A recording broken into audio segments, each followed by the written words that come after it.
మీకు యష్ పాత్ర చూసినప్పుడు ఏమనిపించింది? అట్ ద సేమ్ టైం సీతమ్మగా సాయి పల్లవిని చూసినప్పుడు ఏమనిపించింది? ఇప్పుడు యష్ పాత్రలో నువ్వు చెప్పినట్టుగా యాప్ట్గా ఉన్నాడు, చాలా కరెక్ట్గా రావణాసురుడిగా భలే సెలెక్ట్ చేశారు. ఆ బాడీ, ఆ ఫీచర్స్ అవన్నీ కూడా. అండ్ అతను ఆ ట్రైలర్లో కొంచెమే చూపించారు, బట్ హీ హ్యాడ్ యాక్టెడ్ చాలా చక్కగా చేశాడు. ఇకపోతే సీతమ్మ తల్లిగా మనకి ఈ యొక్క సాయి పల్లవి యాక్ట్ చేసినప్పుడు, సాయి పల్లవి అనేక మూవీస్లో యాక్ట్ చేసింది.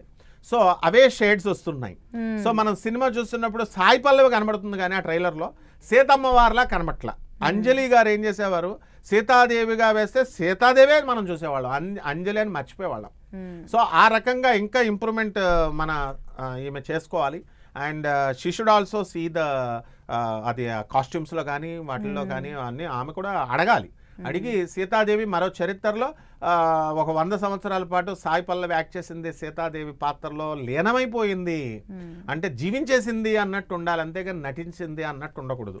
సో ఇంకా డెవలప్మెంట్ చేయాల్సినటువంటి అవసరం సాయి పల్లవి. మూవీ మొత్తం చూస్తే మనకి ఏమైనా ఒక కంక్లూజన్ కి రావచ్చు డెఫినెట్గా అమ్మ.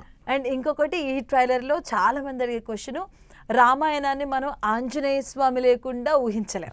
సో అదొకటి మిస్ అవుతుంది. అవును, వాళ్ళు మిస్ అవుతారు. కొన్ని పాత్రలు అవి ప్రాచీన కాలం నుంచి కూడా సినిమా పాత్రలు చేసినప్పుడు డైరెక్టర్లు వాళ్ళు మర్చిపోతూ ఉంటారు.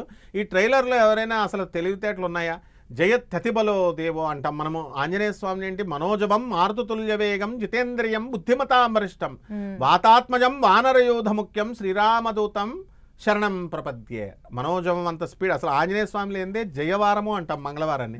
ఆంజనేయ స్వామి ట్రైలర్ లేకుండా వీళ్ళు అసలు వేశారంటే ఇది అసలు శుభకరం కాదు వీళ్ళకి. మళ్ళీ వెంటనే వీళ్ళు ఇంకో ఫంక్షన్ పెట్టి ఆంజనేయ స్వామిని పెట్టి వీళ్ళు చేయాలన్నమాట. అంటే మేబీ 2 parts అనుకుంటున్నారు కదా. మేబీ ఇంతవరకు ఆంజనేయుడు మనకి ఎంట్రీ అనేది ఆఫ్టర్ వనవాసంకి వెళ్ళాక ఉంటుంది కాబట్టి మేబీ అయి ఉండొచ్చు. Lot of people expecting. Definitely. అక్కడ బుద్ధిర్బలం యశోధైర్యం అజాడ్యం వాక్పటిత్వం చ హనుమత్ స్మరణాత్ భవేత్. ఆంజనేయ స్వామి తలుచుకుంటేనే ఇవన్నీ వచ్చేస్తాయి, బుద్ధి బలము ఇవన్నీ. అలాగే మనం ఇంకా అంటే ఇప్పటివరకు చాలా రామాయణాలు చూస్తాం, ఎందుకంటే మీరు మీ చిన్నప్పటి నుంచి వినుంటారు. అలాగే చాలా సినిమాలు వచ్చాయి. ఎన్టీఆర్ గారు కూడా చాలా ఆయన తగ్గట్టు ఆయనకి తెలిసినట్టుగా ఆయనే చేశారు. దాని తర్వాత మనం చాలా రామాయణాలు చూస్తున్నాం. నౌ కొంచెం మోడర్న్ రామాయణాస్ కూడా మనం చూస్తున్నాం నౌ జనరేషన్ తగ్గట్టుగా. బట్ రామాయణంలో హిడెన్ సీక్రెట్స్ అంటూ, అంటే వీళ్ళకి ఇంకా ప్రాచుర్యం రావాలి, వీళ్ళ గురించి చెప్పాలి అన్న వ్యక్తులు ఏమైనా ఉన్నారా రామాయణంలో? డెఫినెట్గా ఉన్నారు. సీనియర్ ఎన్టీ రామారావు గారు ఏ సినిమా తీసినా సరే రాముడు పాత్ర వేసినప్పుడు ఆయన నేల మీద పడుకునేవాడు, ఒంటిపూట ఉపవాసం చేసేవాడు, నాన్ వెజిటేరియన్ ఫుడ్ తినేవాడు కాదు అని చెప్పేవారు. నేను స్టూడెంట్గా ఉన్నప్పుడు నాకు డౌట్ వచ్చేది, నిజమేనా ఎన్టీఆర్ గారు అంత ఇదిగా చేస్తున్నారా కృష్ణుడి పాత్ర ఈయన పాత్ర అని. అప్పుడు మా గురువు గారు అయినటువంటి పురాణ పండ రాధాకృష్ణమూర్తి గారు, ఇప్పుడు ఉన్నటువంటి గరికపాటి నరసింహారావు గారు, వీళ్ళంతా వచ్చేవారనమాట రాజమండ్రిలో. సో అక్కడ ఆర్ట్స్ కాలేజ్ ప్రిన్సిపల్ ఏమో దానవేర సూరకర్ణ సినిమా తీశారు. రామారావు రాస్తేనే, ఎన్టీఆర్ అడిగితేనే ఆయన రాశారనమాట. ఆయన కమ్యూనిస్ట్ భావాలు ఉన్నవాడు. అలా ఈ రామాయణం కథ రాసినప్పుడు మా గురువు గారు ఉషశ్రీ, ఎవరో కాదు, పురాణ పండ రాధాకృష్ణమూర్తి గారు పెద్ద బ్రదర్. కాబట్టి ఆ డిస్కషన్స్ జరిగినప్పుడు, ఎన్టీఆర్ గారు డిస్కషన్స్ చేసినప్పుడు నేను స్వయంగా అక్కడే ఉండేవాడిని. అందుకని నాకు ఎన్టీఆర్ ఇస్ ఎంటైర్లీ డిఫరెంట్. ఆయన ఏంటంటే ఏదైనా పాత్రను తీసినప్పుడు ఆయనే కథ జీవిచ్చేస్తాడు. అంతేకాదు కేర్ఫుల్గా లెజెండ్ని పక్కకి తప్పనివాడు. ఆయన ఉన్నంతలో మోరల్ వాల్యూస్ తీసేసేవాడు. ఏది తప్పదు ఆ పాత్రను హైలైట్ చేయాలంటే ఆయన నెగిటివ్ రోల్, ఆయన అంతా ధైర్య సాహసాలంటే హీరోగా స్టార్డమ్గా వరల్డ్లోనే నెంబర్ 1 రొనాల్డ్ రేగన్ కూడా పనికి వచ్చేవాడు కాదు. ఈ ఎంజీఆర్ అని చెప్తారు, వీళ్ళందరినీ డామినేట్ చేసి పడేశాడు. నా భూతో నా భవిష్యత్తి సీనియర్ ఎన్టీఆర్ లాగా. అటువంటి ఆయన ఏం చేసేవాడంటే, ఏమండి మీరు వరల్డ్ నెంబర్ 1 హీరో, మీరు నెగిటివ్ షేడ్ రావణాసురుడిగా భూకైలాస్ తీస్తే మీ మీద విలన్ పాత్ర లేకూడదు, దుర్యోధనుడు నెగిటివ్ షేడ్ పడిపోతుంది, మీరు రాముడిగా కృష్ణుడిగానే ఎదగాలంటే నో అని చెప్పి ఎంత సాహసం అంటే ఆయన రావణుడు దుర్యోధనుడే కాదు, అత్యంత చండాల పాత్ర అయినటువంటి కీచకుడు పాత్ర కూడా వేసి ప్రజల చేత మెప్పు పొందాడు. ఇక్కడ ఏంటంటే అమ్మ, హిడెన్ సీక్రెట్స్ ఎప్పుడూ ఉంటాయి. వాలి అనేటటువంటి వాడు ఉన్నాడు.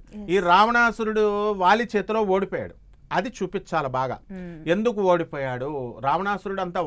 వాలి ఏమంటాడు, ఆ సుగ్రీవుడిని చేత చెట్టుచాటు నుంచి రాముడు చంపినప్పుడు రామ నువ్వు నన్ను ఒక్కసారి కిష్కింధకాండలో చెప్తాడు, నన్ను అడిగి ఉంటే నేను ఆ రావణాసురుడిని తీసుకొచ్చి నీకు సరెండర్ చేసేవాడిని కదా అని చెప్పేసి అంటే, అక్కడ రాముడు ఏమంటాడంటే, నో, ఇది నేను అడిగితే ఇది డీసెంట్రలైజేషన్ ఆఫ్ పవర్ కాదు, ఇది ప్రజలు నేర్చుకోవాలి.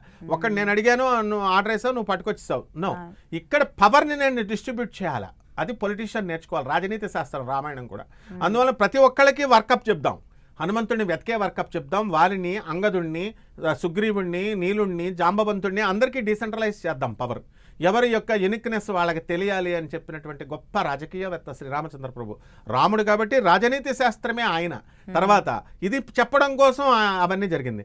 అలాగే ఆంజనేయ స్వామి సీతాదేవి దగ్గరికి వెళ్ళినప్పుడు, అమ్మ సీత నా భుజం మీద ఎక్కేసుకో అమ్మ, ఎక్కేస్తే నేను తీసుకెళ్ళిపోతానంటే నో అంటుంది. You can do that because నువ్వు శివుడంస, I believe it strongly, but you should not, because నేను ఒక మెసేజ్ ఇవ్వడానికి వచ్చాను సొసైటీకి. ఎవరు భార్యని వాళ్ళు రక్షించుకోవాలి. అంటే రక్షించుకోవడం అంటే ఏంటి, అందరి పిల్లల్ని ఎత్తుకుపోతే తీసుకురావడం అది కాదు రక్షించుకోవడం అంటే. You should take care of your wife.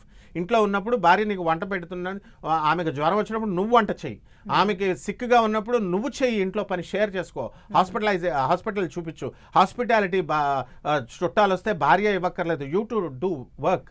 ఈ విధమైనటువంటి అది చెప్పడం కోసమే ఆమె కూడా డీసెంట్రలైజేషన్ ఆఫ్ పవర్ చెప్పడం కోసం, and the responsibilities of the husband గుర్తింపజేయ ప్రతి ఒక్కడు తెలుసుకోవడం కోసం, అండ్ డ్యూ రెస్పెక్ట్ భార్యకి ఇవ్వాలి అనే చెప్పడం కోసం సీతాదేవి ఈ యొక్క డ్రామా ఆడిందనమాట. ఇదంతా కూడా ఏంటంటే వాళ్ళ కోసం కాదు, ఇదంతా మనం ప్రజలు ఎలా బ్రతకాలి, ఎలా నడుచుకోవాలి, 100 years లైఫ్లో శబాష్ అని అనిపించుకోవాలి. Everyone has to die. And చచ్చిపోతే కుక్క చావు రావణాసురుడు చచ్చిపోయినట్టు వస్తుంది, దుర్యోధనుడు చచ్చిపోయినట్టు వస్తుంది. అలాంటి చావు కాదు. You live like Rama, you will become like Arjuna, Lord Arjuna, and live like Lord Krishna, లెజెండ్స్గా ఉండండి అని చెప్పడం కోసమే ఈ సినిమా అనమాట. సో ఇక్కడ మండోదరి ఏమైపోయింది రామాయణంలో, after the death of lord ఈయన రావణాసురుడు చచ్చిపోయిన తర్వాత మండోదరి విభీషణుని పెళ్లి చేసుకుంది అని చెప్పబడింది. మరి అది అంతా చూపించాలి. అలాంటివన్నీ కూడా హిడెన్ సీక్రెట్స్ చాలా ఉంటాయి.